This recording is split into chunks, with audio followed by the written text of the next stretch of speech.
a little change of pace. I know normally I'm shooting like a video about a car install or something, but today I'm actually gonna go help out a friend that we had exchanged some car parts, and they're gonna go buy a certain car and they wanted a set of eyes on it with them too. We can't do a pre-purchase inspection the normal way. He wants a set of eyes on it. It's a fairly well-known car. It's an Evo, but it's a really low mile. It's like a barn find almost. This thing is immaculate, especially in this year. Evo 10 FB11, not FB, 4B11 motor. So I'm gonna go with him, give him a set of eyes, set an opinion, look over the car. I'm gonna record a little bit of it. Just join me on this little vlog style journey. CarQuicks going to help somebody buy a car and see what it's like.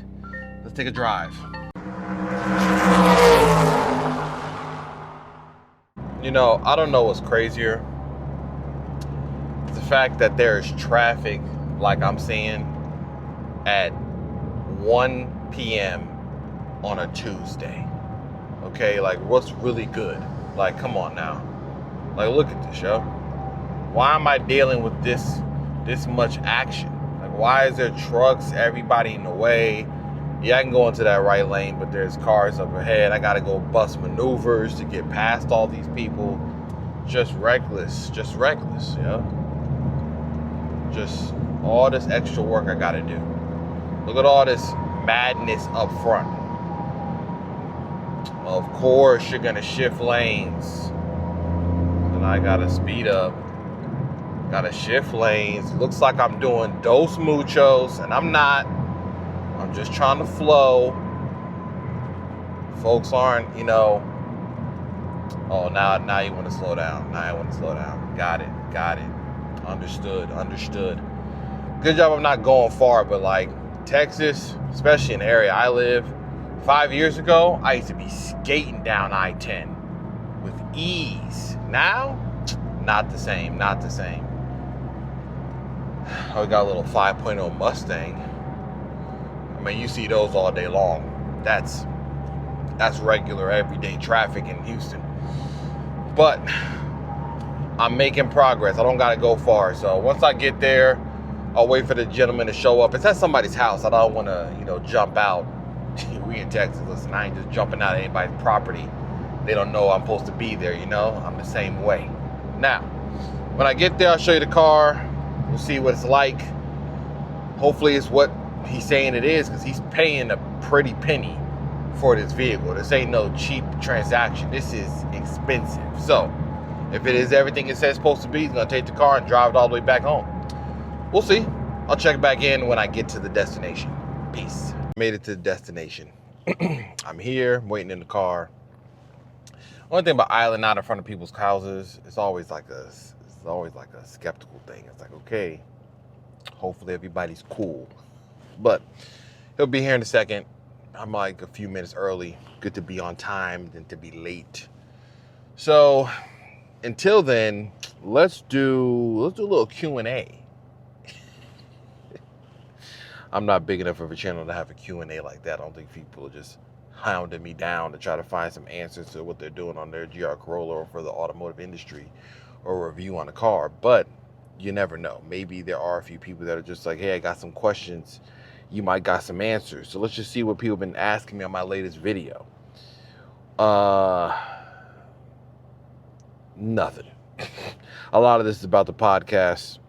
People talking about what I have my opinion about the ZR1 and what people said about getting a warranty denied if you try to sell the car in 12 months, which I think is absolutely ridiculous, even though I understand from a perspective of stopping scalpers and resellers. But if we're not going to stop dealership markups, and I'm like, you know what?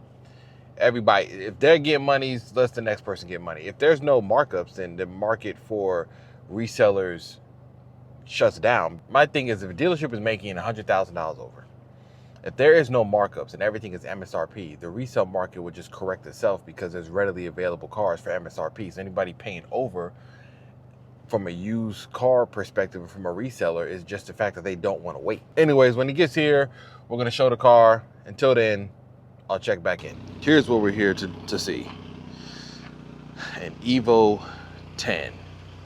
Now, everybody's seen Evo 10s before, but I'll give them this. Now, save for the rotiform wheels that I would most certainly take off, and the tire leathers, it's okay, but I would definitely take that off because I personally won't like the rotiforms. But the rest of this car is immaculate. I'm talking pristine. Paint color, paint is pristine. There's a few added bits that the previous owner did. Little carbon fiber, little hood scoop there. I think there's some carbon down here at the bottom on the side skirt. Some carbon that they put there. The window visors, we're gonna take these off because these don't even fit the car really that well, as you can see. But I mean, that's nitpicking stuff. I can't remember if the gurney flap or the little flap they put on there was factory, but everything else. And here's the crazy thing. This is called the final edition Evo 10. I didn't know that there was a final edition, and I didn't know that they had this difference in the interior. Let me show you. Because most people are ready to see Recaro buckets. Recaro buckets. This interior is absolutely brand new. A few little scuffs there from people probably getting out the car, nothing major. All the stickers are literally still on the car. There, stickers in the sill right here, stickers there, all the stuff is there. Nothing has been moved, touched. The seats look absolutely brand new, even down to the bolsters. And the final edition one had even more power. But the crazy thing isn't even that, it's this right here. Look at the mileage. 1,165 is absolutely insane. 1,100 miles on an Evo 10? What are we talking about? Even down to the badging. Number 276, final edition. Everything else is immaculate. The dashboard is perfect, perfection. There's a gauge there because there was a tune on this from Cobb that they'll be checking over and changing, but everything else is absolutely perfect. The whole entire thing looks good. Front, back seats are perfect. Looks great. There is some aftermarket exhaust on here. I don't know which one it is, but there is something on there. Little, or maybe that just, who knows, maybe it came from factory. But there is something on there because if you look under the car, you can see the pipes for it. Aftermarket they have in there, but it sounds good. It's not overly loud. It's not some like obnoxious straight pipe titanium exhaust. Sounds really good. Engine bays, immaculate too. Little K&N Typhoon system. That's an old school one too, but you even got the whole, I guess that's a carb sticker for it. Yeah, carb legal sticker on it. So if you're in California, it'll still pass, but intake, everything's clean. All that. Yeah, everything is, yeah, I don't, honestly, for... I tracked the history of the car. I think your friend bought it when it had almost 1,000 miles. No, he bought it brand new.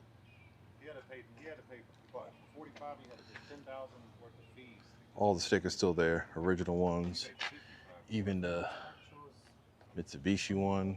A little dirty here. Not rust or anything, but good.